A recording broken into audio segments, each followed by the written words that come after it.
What is up, everybody? Welcome to the Invest in Denver podcast. This is Dan Ginther here with eXp Realty.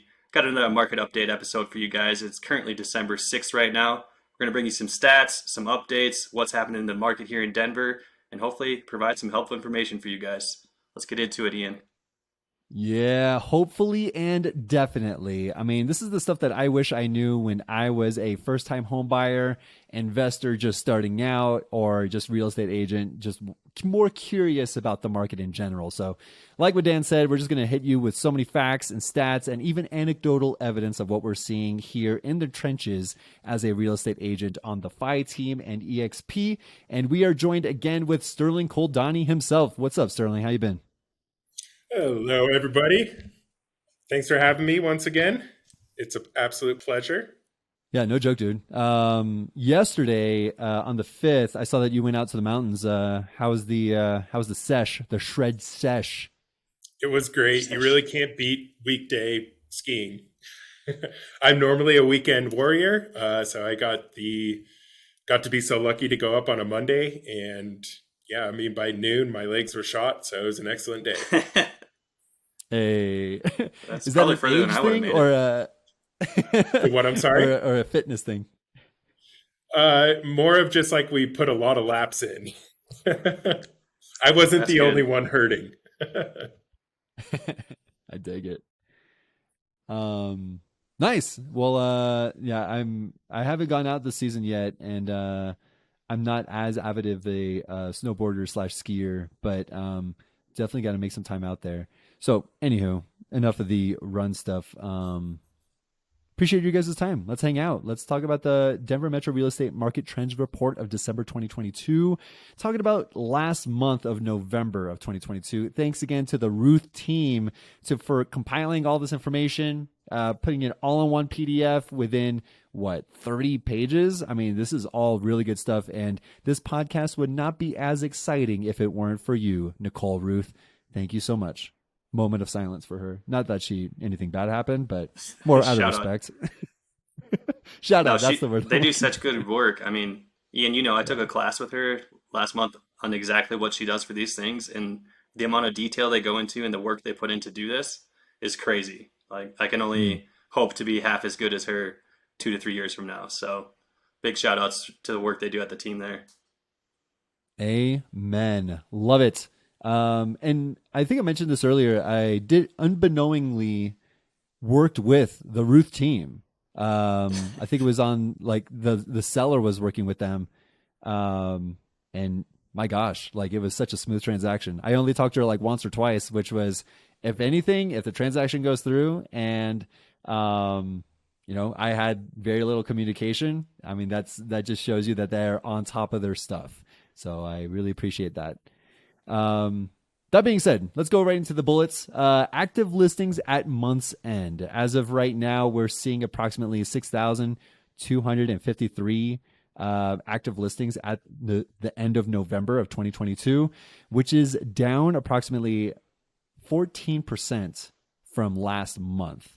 So I think it Hmm. was around 7,200 in October of 2022, around Halloween time, and now we're at 6,253. And to Key, be key honest, thing I'm on not that, Ian, as seeing. well. Yeah, It's up what's up? 178% from a year ago, where we had 2,000 listings last year. This time last year, I was looking at that and it's like, oh, wow, we're up almost 200% year over year. But not even close to where we need to be. Yeah, and dude, that's so good to point out. 180% year over year, which means it was probably like less than 3,000 last year in November. 2,248. Jesus Christ. So, Yeah. um, So, what a time to be alive. yeah. Yeah, and I guess I'm seeing this a little bit more nowadays with my buyers. I mean, as much as we're saying like, hey, buyers out there, at least this is what I'm seeing on my side. Buyers out there, hey, you're going to be seeing some really good upsides with your transactions or your offers from getting egress windows installed for free. Extra seller credits about like 3,600 from my most recent transaction. There's so many other things. The thing is that with so little active listings at month's end compared to last month, at least this is just like what I said. Like this is what I'm seeing, right? We don't know whether to be more patient or maybe even lower the I guess specific criteria that my buyers are looking for in a house, right?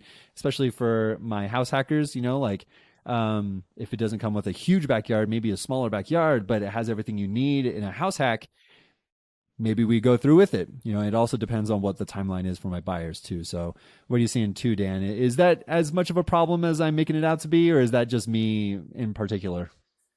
No, like honestly, I think we just have more options right now, and it depends on what that client is looking for. Like, do they need to make this happen? I have some clients that are trying to make some tax things happen before the year end, and yeah, we Mm. have to be a little bit less aggressive. But if there's no pressure or no need to actually make this happen, then shit, let's take our time. Let's throw a lower offer in and hope for some serious seller credits. Yeah. And it's possible. Yeah, We're for sure. seeing it a lot. And I'm curious on the lending side too, Sterling. I know with refinances happening so much more often back when interest rates were like sub 3%. Nowadays, and maybe you'll get into that later on in this episode, but they're not at sub 3%. So No, they're not. refinances are very few and far between these days. So is that something that you're seeing these days with buyers? How's work looking like on your end? Yeah. So in response to refinances, I don't remember the exact number, but it's either in the 80s or the 90s, negative 90% year over year. So they have dropped tremendously. Not saying it's still, a refinance can still be positive, right? So if you're have a bunch of equity in the home and you need to pay off some debts, maybe taking that that equity money out and paying down your debts is only raising your payment by $100, and maybe that's less than the credit card bills you were paying or less than the total amount of bills you're paying, and you're able to get that debt off. So there's still some good refi business to be had as long as it's bona fide, or hey, you're taking out the equity to buy your next house hack. That's still a good refinance position in my opinion. Hmm. So we should not be carrying a balance of $20,000 on an 18% credit card. Is that what you're saying, Sterling? Hmm. That's exactly what I'm saying. Yeah. uh, Hmm. the the percent to borrow money in the lending world is still fairly cheap compared to borrowing money on a credit card. 100%. No, 18%, dude. Not 100%. No, no, Not yet. never. Dude, yeah, for real. Yeah, and going into some of the other statistics that are pretty interesting, in my opinion, is for example the median close price month over month. So going into the end of November, we were looking at a median close price of about $565,000, which over the previous month it was about 0.55% less than October end of month. And anything that you can say on that, Dan? I mean, like 0.55% is not too significant. It's just like a small tick, if anything. But maybe that's just a seasonality thing rather than anything significant. Yeah, I think this connects more to like the fact that we're able to actually negotiate right now.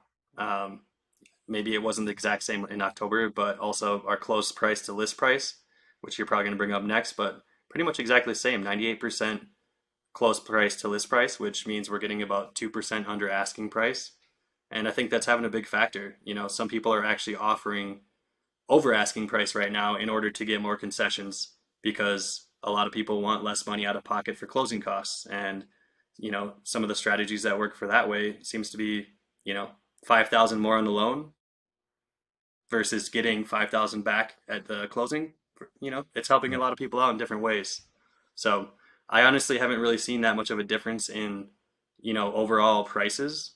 We have gone Mhm. down quite a bit, but nothing drastically different from last month, in my opinion. Yeah. And comparing it to last year, I know you mentioned that for the like seeing the year over year statistics is still really significant. Like how much of a change have we seen over the past 12 months? It is so crazy how much of a flip that is, right? Yeah. So going into year over year with the closed median price, it is up approximately 4.63%. I guess that's more exact and not approximate, at least according to this. But up 4% from last year of this time. So it just shows you that it's not just a seasonality thing. It really is just the state of the market. It's just constantly going up and to the right, at least at this point in time. So until it's punctuated by some sort of COVID related thing, we're just anticipating it going up to that way or up that way with these little blips of, month over month. Maybe it might go down 0.5%, but in general, it's going up and to the right. So, And I think something that yeah, I was hearing, I've been listening to podcasts, like a lot of people are thinking the market is crashing, but when you go from a year over year where we went up over 30% year over year and then it goes down to 10, is the market crashing or is it just slowing? Is it growing slower than it was before? When you have right. such a big jump, it's really hard to compare. Even during like the big recession of '08, the market was still appreciating at 3% on average. Mhm. So we might not be going up 20% year over year as far as appreciation goes, but things are definitely still churning. The market is still going, and I don't know about you, but I have plenty of people that are actively looking to buy and still making things happen. It's the Very other much. C. Yep. Oh, sorry. And Go ahead, yeah, I Sterling. was just gonna say it's the other C word, right? It's not crashing, it's correcting. There you Mm. go. I take it. And staying on that same vein, I know you mentioned close price over list price, and for those of you who were not around last month, we like to have this statistic in here just because people need to know if what the offers are looking like these days on the market, right? If we're seeing a $500,000 purchase price and you're putting in an offer at like what 490, that is a 2% difference. So you would see a close price over list price ratio of 98%, which is almost what we're actually seeing right now at the end of the November month. Right now, we're seeing that close price over list price ratio of about 98.32%. And I did a little bit of the math, and that's about $8,000 less than what they're asking for the list price. So, in summary, a lot of offers these days are seeing $8,000 less than what the list price is asking for. So I know for me, I'm definitely seeing that as well. The property that we have under contract with my current buyer, we have it at 15,000 less than what the ask price was. And yeah, 8,000 is just the median, or no, I guess the average over that time period. So are you seeing the same thing too, Dan? Yeah, I was just going to add in on top of that, if we go back a year ago, it was almost the opposite. 1 year ago, in October, it was 101.6%. So Oh you my were looking God. at 2% over asking on average a Yeah. year ago, which in most situations it was way more than that and no concessions. So we've Mhm. turned around quite a bit in 1 year. Yeah. And I haven't been a real estate agent long enough to see, like, okay, is 100% normal in the Denver market or is 101% normal? I mean, I want to say that's not normal, or even 98%. Is that even normal, right? What is normal? I mean, you would have to have so many data points in order for you to actually be have like conclusive evidence of what is a good market or not so good market, whether it leans to a certain buyer or seller side. So yeah, I'm just seeing it, and it looks like it's steadily decreasing. And comparing to October of 2022, it's down approximately 0.4%. So, which means like people are offering less than the asking price compared to last month.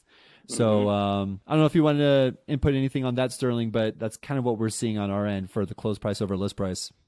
I was just going to say people are getting their offers accepted on the first or second try rather than the 10th or 20th try. And a lot of buyers are, including mine, like once they see a property that they love and they're still able to put down less than what the asking price is, it seems like a really big win to them. And, we kind of got to thank the market for that. Last thing I do want to put is say about the statistics is the days on the MLS, the median number for that. So as of right now, or the end of November, 22 days on the MLS for the median number. I know we say on average, but on median, is that a thing? I don't know if that's a thing. Probably not. Probably Just not sounds kind you. of weird. Yeah. Um, The median number or amount of days on the MLS at the end of November was approximately 22. Last month was 18. So we are seeing increase of days on the MLS. So that's approximately a 22% month over month increase. So things are staying on the market, and maybe this is a seasonal thing. As the winter months roll around, sellers are just a little bit more apprehensive, or they're just letting it sit until maybe even springtime, or it all depends on what the seller situation is, how desperate they want to get rid of it. So, yeah. Now, What do you got, Ian, Sterling?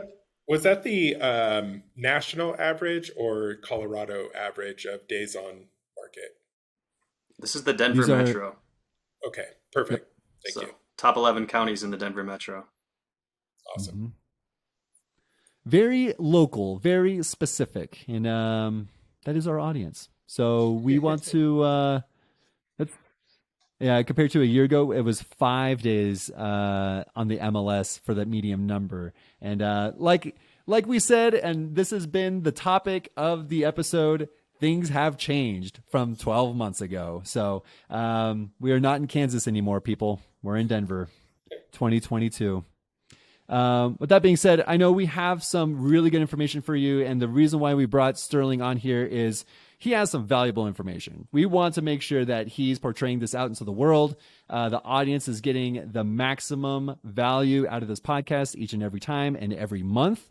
So Sterling's definitely laying down the law with this good stuff. And he's going to be talking about some stuff that my buyers have been encountering as well with down payment assistance programs and CHAFA. And I don't even know what that abbreviation means, but I know it's been helping out my buyers. So I'll give the mic over to you, Sterling, for what the heck is CHAFA and what is a down payment assistance program? Yeah, definitely.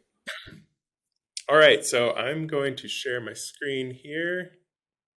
I'm going to go over a few of the down payment assistance programs that are offered here in Colorado. So, as always, make sure you talk to your lender, myself, Ian, or Dan, and that way, we can make sure that we're putting you in the right program and taking down the correct information so that we know you will qualify. So let's get on.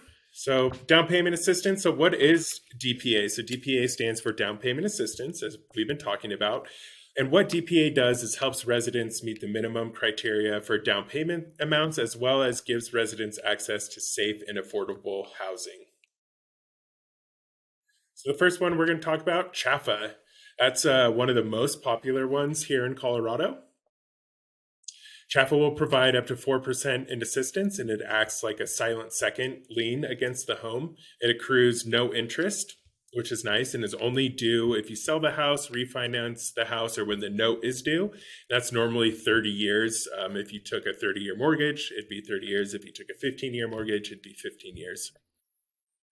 They also offer up to a 3% assistance in the form of a grant, and no repayment is required after 3 years. And there's 4 different CHAFA programs internally. One being CHAFA Preferred, there's CHAFA Preferred Very Low Income, there's CHAFA Smart Step, and there's CHAFA First Step.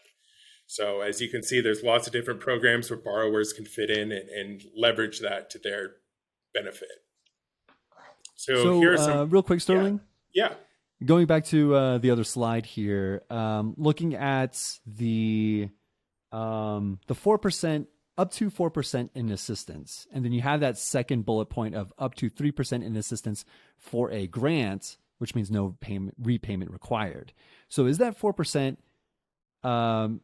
You have to pay back the 4%, is what it sounds like.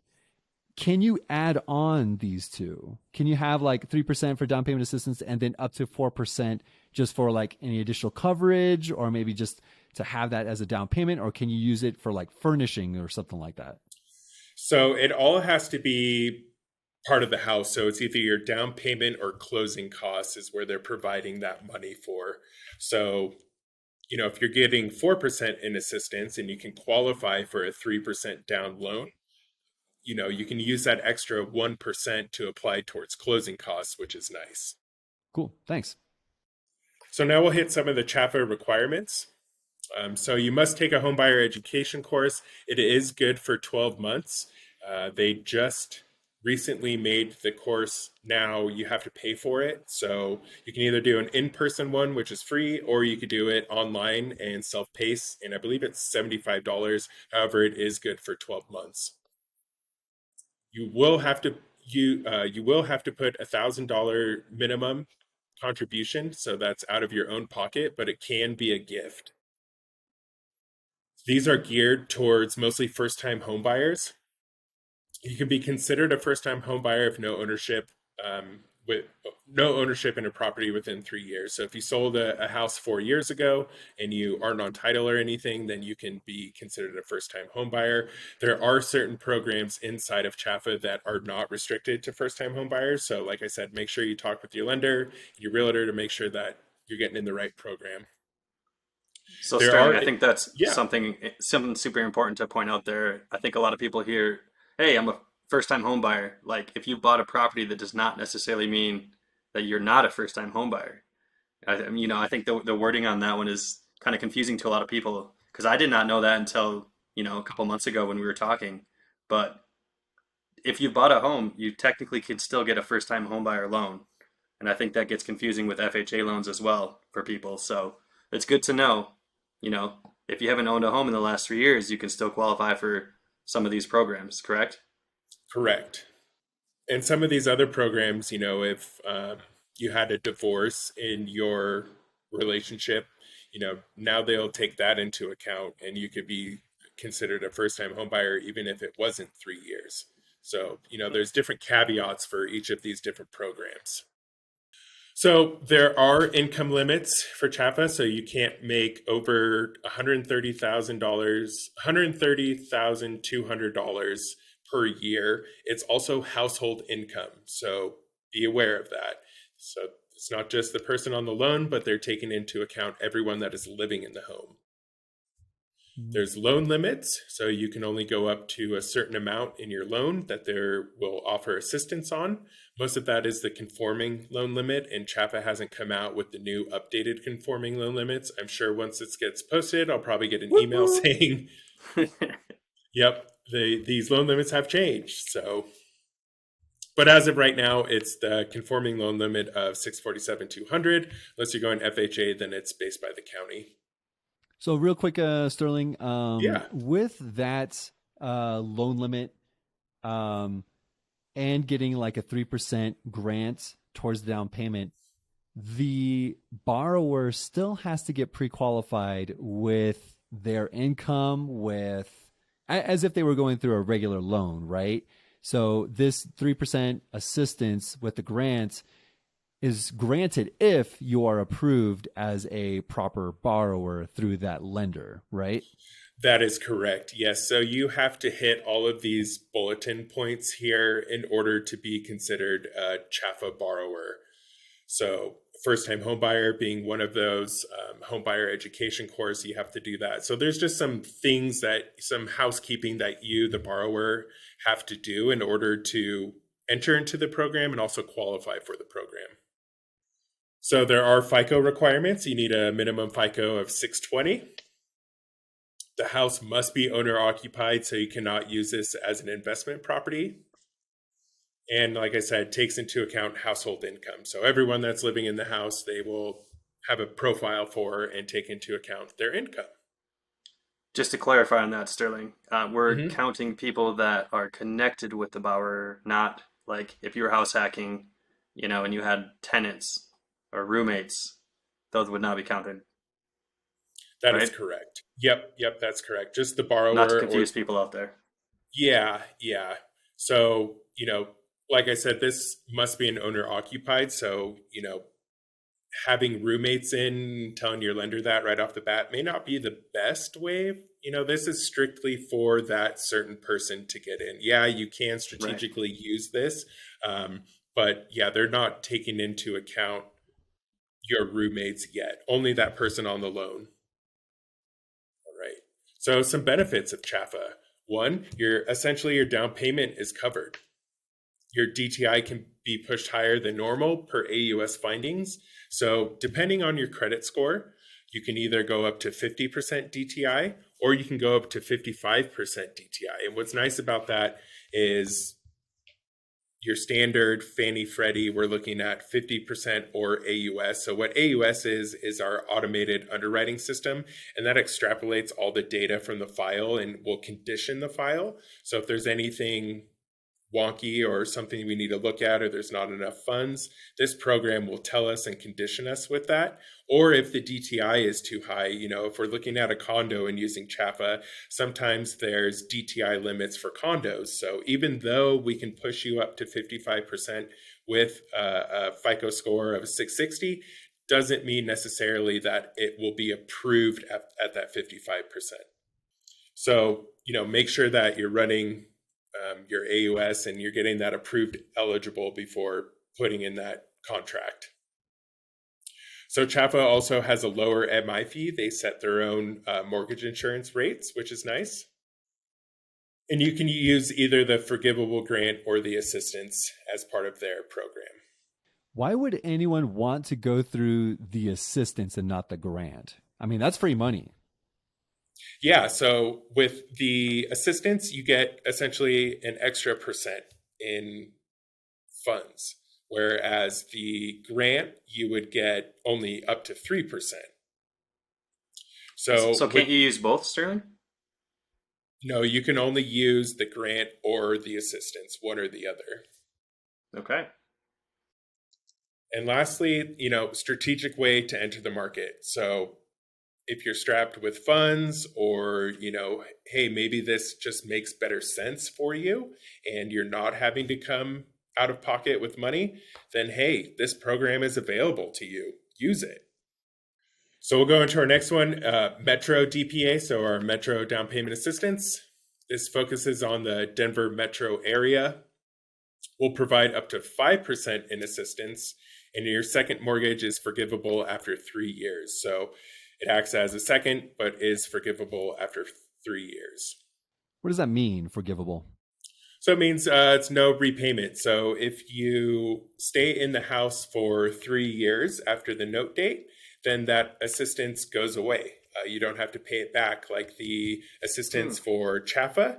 You would have had to pay the assistance back, either when you sell, refi, or when the note is due. This one is truly a grant. Yeah. So this 5% is, you do have to pay it back a certain amount, but then after the third year, that second mortgage is wiped and it's no longer, part of that mortgage or part of that monthly amount, right? Correct. Yeah. So each month, 1/36 of that loan amount gets taken out. So if you were to sell the home in 2 years, you would only have to pay a year back of that assistance, not the full amount. So some of the Metro DPA requirements, which is different than the CHAPA. So there are income limits, but it'll let you go up to 176,700. So bit of a jump. I mean, that's a pretty high income. I don't know about you guys, but yeah, for real. Yeah, that's doing pretty good. Yep. I don't know if it compares to your teaching job though, Dan. I mean, you were making some big bucks there. Very close to that, divided by 4. But yeah, that's why you got paid quarterly. No, yearly, but you can buy an entire home in Minnesota for that. So that's interesting. Damn. Crazy, yeah. So this program is geared towards those higher earners, if you will. Well, I think that's something to touch on too. Is a lot of people think that this is for lower income earners, but it's really not. It's for people that are just trying to buy their first home, and the government wants people to own houses because it's an asset, and that's something that they want people to do. So, and I wonder if it's also sorry, Sterling. I wonder if it's also because maybe with the threats of ever since 2008, a lot of these bigger businesses, like these corporations, are buying up these single family homes so that they're forcing renters to move in. Mm-hmm. So having that component added to it where Metro DPA wants local people to buy homes and stay in Denver rather than having some big monopoly take 10% or whatever that percentage is of the supply of single family homes so Yeah. that they're limited to what they can buy, right? It's almost like they're choking that supply. And so this is a way for people to get in as soon as possible before, instead of assuming that they have to put down like 20% down, right? And I Yeah. think this is really good for the people that are local to the metro Denver area. Yeah, or if they don't want to go live where the cows don't even want to live, Yeah. because that's what they can afford, these programs are there to help the residents, like I said previously, have access to safe and affordable housing. So yeah, minimum FICO requirement, you need a 640 plus in this program. The DTI is capped at 45%. You also have to take a home buyer education course, and it also must be owner occupied. Oh, so DTI still it's a little bit lower than Chafa. Chafa was 50 to 55%. This is 45%. That's correct. Yep, hard cap at 45. So, those higher income earners theoretically should have less debt and be able to afford more of a home, but that's not always the case. So, yeah, maybe a different program or maybe just going conventional might make better sense. We call that Mhm. lifestyle creep, Sterling. You make more, but you're spending all of it, so technically you're still broke. Yeah, Yeah, for real. which can happen. Sterling, can I ask you real quick? Does this cover Yeah, Boulder County? Do you it know? does. Yep. Okay. Does Metro DPA cover Boulder County? Is that what you're Yeah. saying? Yes, yes. Okay. Perfect. What doesn't it cover? The mountains, basically. Got it. So west of Jefferson? Yeah, pretty much. And I can provide you with a list of all of the counties that are considered in the Metro DPA area. So it's basically Denver and the surrounding areas. Yeah. Yeah, so for all the Which listeners is out there, we're talking Longmont all the way down to pretty much Parker in southern Denver. Would this cover Colorado Springs? Probably not that far down there, right? I don't think so. I will have to double check on that. I'm sure they have their own yeah. similar type of program. Yeah, I'm thinking that it might be the same counties that we get our statistics from, which is about those 11 counties, like you said, Dan, from Boulder County all the way down to Douglas County, which includes Castle Rock most likely. Hmm. So having the Metro DPA and having the statistics labeled as Denver Metro Statistics or real estate market, I'm assuming that it's the same area, but we would Yeah. greatly appreciate that information though of where it's actually covered. Yeah, 100%. All right, so some of the benefits of the Metro DPA, higher income is allowed, which is nice. You do not have to be a first time home buyer. There's also a lower mortgage insurance fee, and it does not consider household income. What does that mean exactly, Sterling? Does So it not. will so it will not take into account everyone that is living into the home and adding all their income up and saying, oh well, now they make 100. These two Ah. borrowers make $90,000 each, and they're going to be living in the home. That now that's $180,000. So that's taking the household income into account. Where if it's just borrower A is qualifying for the loan, and even though person B is going to be living with them, they're not looking at person B's information. So this could be beneficial Hmm. for investors because that would allow person B to still be available for a conventional or different type of loan, correct? Because they wouldn't be connected with this type of program. Correct. Obviously, there's lots of parts that go into that, but they're not technically tied into this program like the previous Chafa grants, where both parties need to be involved and they're tied into that loan program. Right, right. All right, so now we get into the fun stuff, the Boulder County Let's go. DPA. All right, so this one in particular focuses on first time homebuyers in Boulder County outside the city limits of Boulder. Very key fact there. So, not inside of the city limits of Boulder, but the surrounding area. So, like your Longmont area and things of the likes. What this program will do will give up to 10% in assistance, a maximum of $40,000. Damn. Yeah, Sterling, thanks for recommending this to me. Come on, bro. Well, I don't think that you would fall into this No, I category don't fit. here. I don't fit this one, unfortunately. Yeah, yeah. So this is how the loan term works. So households with 61 to 80% of the area median income, it's a 3% interest loan amortized over 10 years. So you're paying this loan off in 10 years, the assistance loan off in 10 years. Which this is we're sorry, we're still talking about Yep. Boulder, right? So Yep. that 40,000 maximum would have a 3% interest loan over 10 years. Correct. Got it. If you're 61 to 80% of the AMI. If you're 60% or below the area median income, it's a deferred loan with no monthly payments and 0% accrued interest.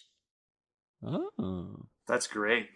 Yeah. yeah. Because I think the median Clutch. income here is like 150 plus, maybe 180. Yeah. So if you're at 60% of that, then hey, you get a deferred loan, deferred assistance loan.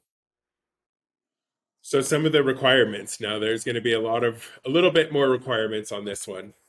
So there are income limits, there are asset limits. So they'll look at what your assets are. So money in the bank, your 401ks, things like that. Must be a first-time home buyer for this. Mm. Again, goes with the same rules that Chaffa does. There's a purchase price and appraised value limit of 489,000. So you can't go above the 489,000. They have not taken into account the new conforming loan limit, so this information will most likely change. But as of today, December 6th, that's where it's sitting. You also have to take a home ownership training course. You need to make a minimum of $2,000 or 1% of the purchase price, whichever is greater. Also must be owner occupied. You must pass a third party inspection. So after the appraisal comes in, a third party will come in and inspect the property and make sure that it passes their set of rules. And there's also a FICO minimum following the Fannie Freddie guidelines. One thing I want to address here is that for those of you who are not watching this on YouTube and are just listening to it, well, number one, go onto YouTube because there's a lot of fresh faces here and we look stunning here. But number two is that there's a lot of information being passed on to you guys. And if you're not taking notes, you're not going to absorb all this information. For you first time home buyers out there, there is so much good information out here with Greater Metro Denver area, Boulder County, even I mean like the Chaffa. There's so much that you can do with this stuff that if you're not taking notes or if you just don't know what's at your inventory for you to complete these transactions with as little money down as possible, you're not taking full advantage as an investor. You're losing that responsibility, right? You should be responsible for yourself by learning this information. So with that being said, going back to the purchase price over appraised value limit, Sterling, Mm-hmm. what exactly is that? I'm not exactly getting that. Okay, so say the purchase price or the contract price cannot exceed $489,000, or if the appraised value, so say you go into that home and it's at 480, but the appraisal comes back at 500, you're now above the appraised value limit of that 489. I Hmm. see. So one of them has to surpass 489,000. They have to be below. Both of them have That's to. that's so interesting to Correct. me. Hmm. I So know. what happens at It's that point if you're at to the appraisal point of the contract and you're almost getting ready to close, but boom, it appraises higher? Then what's happening for our buyers? then you can't use this program. Damn. Damn. I So we know. have to go find that appraiser and we have to say, hey, Mr. and Mrs. Appraiser, what are you doing? We needed Yep. this For exactly at real. value.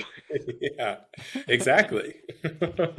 Maybe go bring a Wow. hammer and put some holes in the wall or something. I don't Huh. know.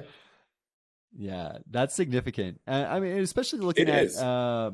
median home prices within the greater metro Denver area in general, it is already above this. You know, we're Yeah. looking at 560 in greater metro, but I'm It's assuming the in same up Boulder here. County, it's a little bit higher. But, looking at a appraised value limit of 489, I mean, that already limits your search, right, Dan?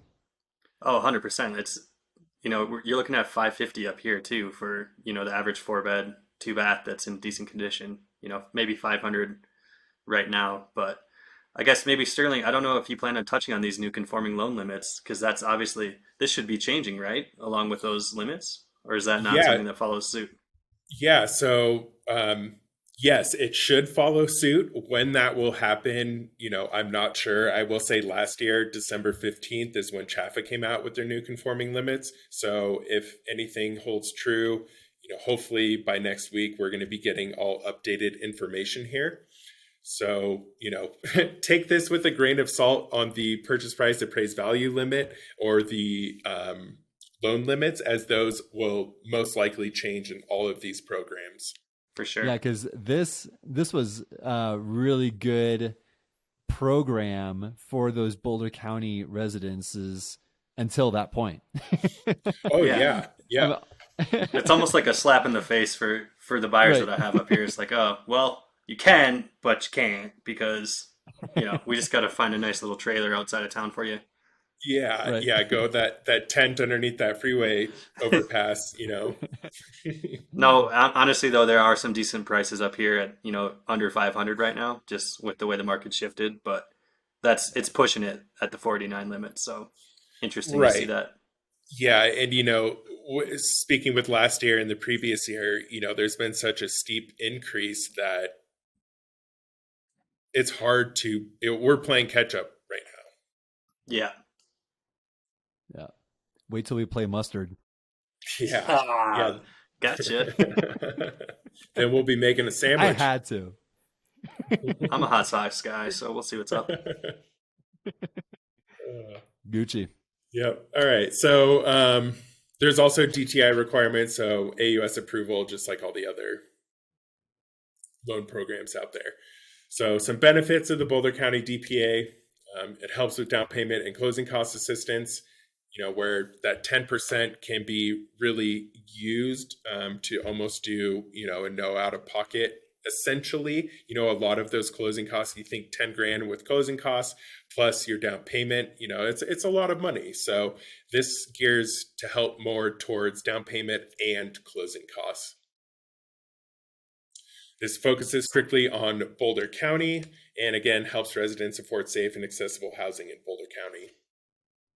Not as many benefits as the other ones, but hey, it's still out there. And if you fit the bill and can roll with it, then, let's see what we can make happen. Yeah, Free that money, why 40 not? grand is so significant. I mean, that is so much at 0% interest. Holy Yeah. crap. Yep. So now we'll get into the H2O down payment assistance program. And what the H2O is or means is house to home ownership. Mm. And this is I thought down they were payment. sorry, What's I thought that? they were drowning in loans. They're drowning in I'll assistance. I stop. can't wait to give it away. So this is down payment assistance within the Boulder City limits. So within Boulder City, it's geared. You can get up to $100,000 in assistance. Damn. Yeah. Damn. So this is geared towards first-time home buyers. Funds are unfortunately limited, and this does act as a shared appreciation loan.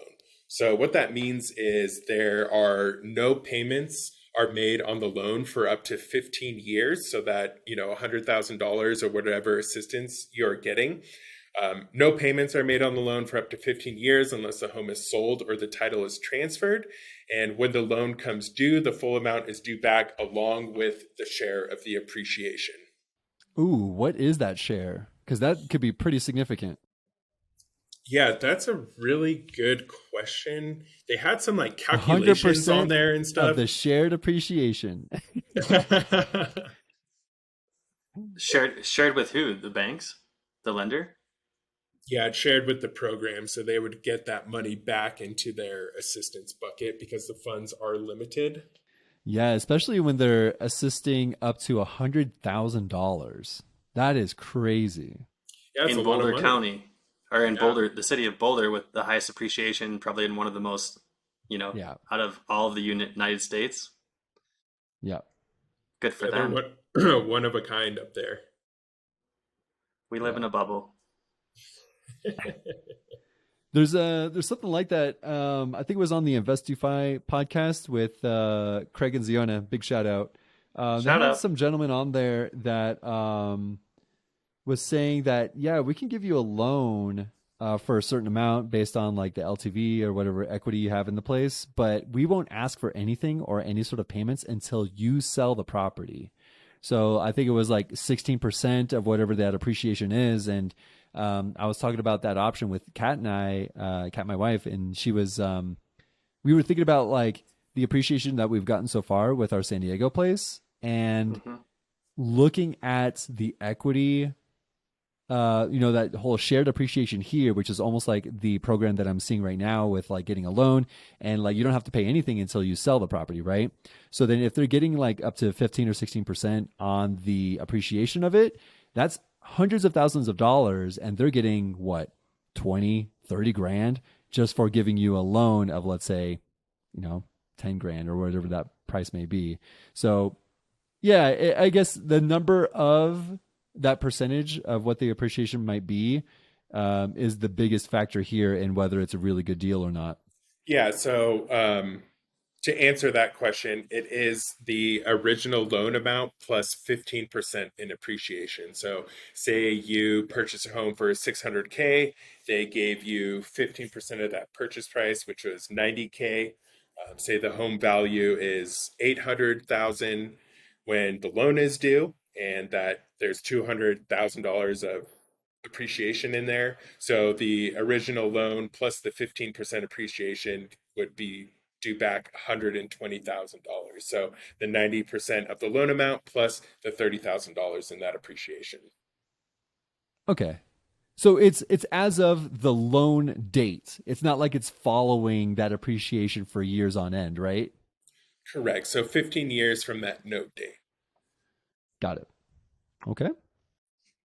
So some of the H2O requirements. Um, Water is always better. Yeah. Two hydrogen, one oxygen. So you must work in the city of Boulder and have a minimum work history of 1 year within the most recent 12 months. You must purchase a market rate home. You must be income and asset qualified. So they'll look at your income as well as your assets. Must be a first time home buyer. Take that home buyer education course. Another caveat is one of the borrowers must work a minimum of 30 hours a week. Minimum of a $2,000 contribution, so out of pocket expenses. DTI not to exceed 42%, so a bit of a Mm. decrease from the Metro DPA. This one also must be owner occupied. And another weird caveat to this one is the number of bedrooms may only exceed number in household by one. So if you are a single person applying for a single loan, then you can only purchase a home that's a 2 bedroom home. If you have a co-borrower, then you can get a 3 bedroom home.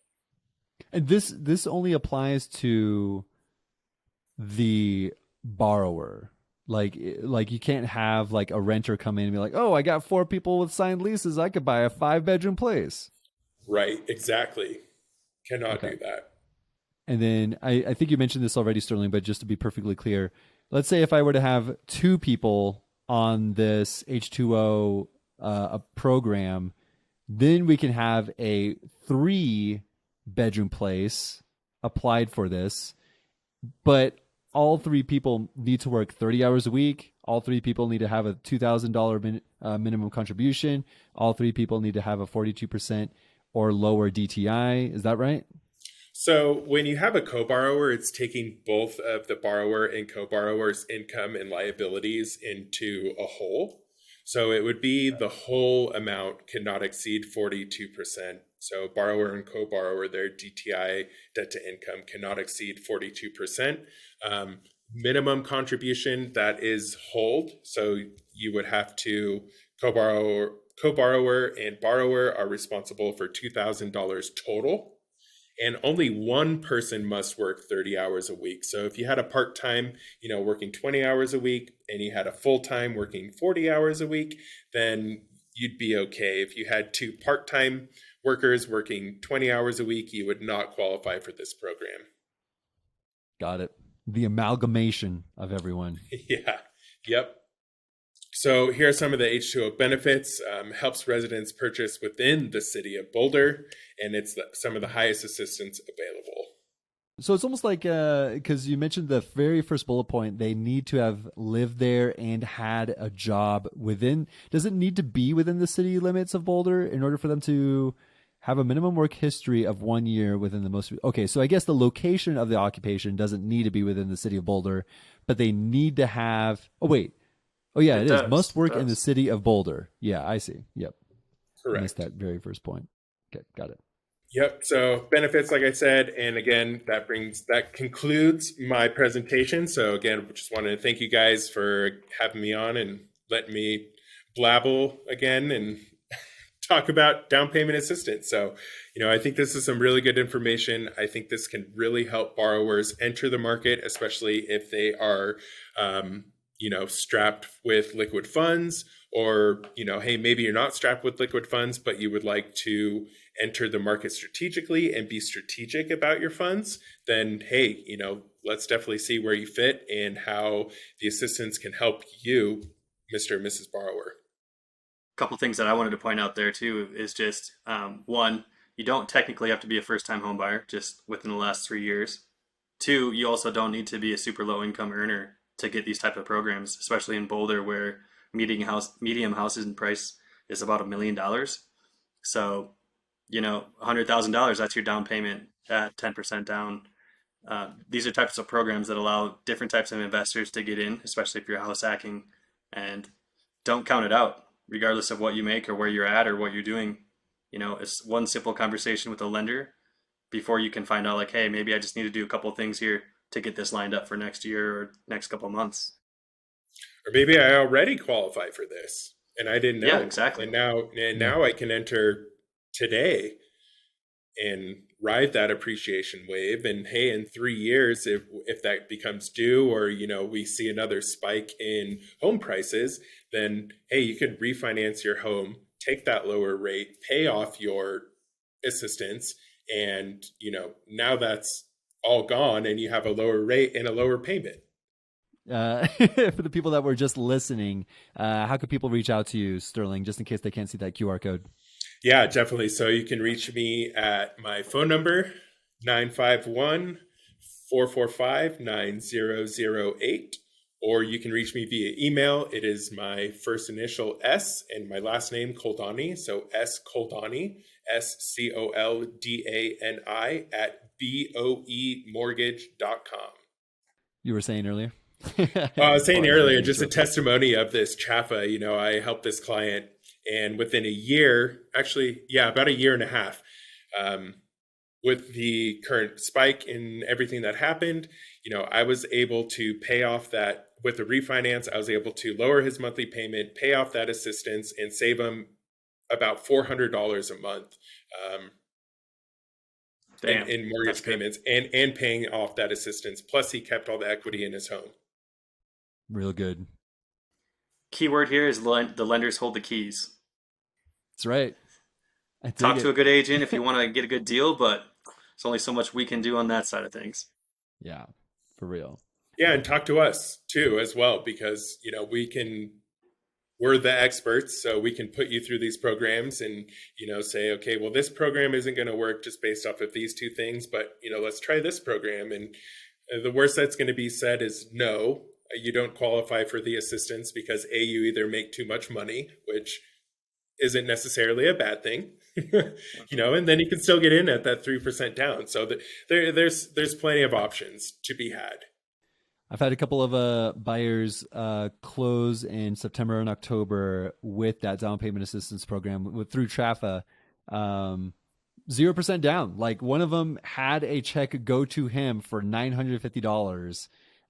So he basically only went to the closing table, only putting down approximately $4,000-ish and purchased a house hack that is almost cash flowing for him. So it's like combining these two powers of like finding the right property, renting out the rooms, or doing Airbnb or whatever that is for generating income, and finding a way to lower your debt or bringing as little money as possible towards the closing table or the closing of the transaction, it's a win-win. I mean, if you can combine all these things, it's a perfect storm in a good way. Yeah, in a perfect world, with Chafa, you could buy a house for $1,000 out of pocket. It's So good. crazy. Absolutely Yeah, crazy to me. yep. We're not talking about just a house. We're talking like $500,000 house too, which to most Right. people just sounds like what? Yeah. And if the conforming loan limits go up, you're buying now closer to an $800,000 home for, technically $1,000 if everything, all the cards are played correctly. It's crazy. But it's really good Wow. for the borrowers. I mean, let's get you into the home. Let's have that American dream. Let's build that generational wealth, and let's use the products that are available to you to do that. Hundo P, love it. So again, thank you so Toby. much, Sterling. Most def, Hundo P, baby.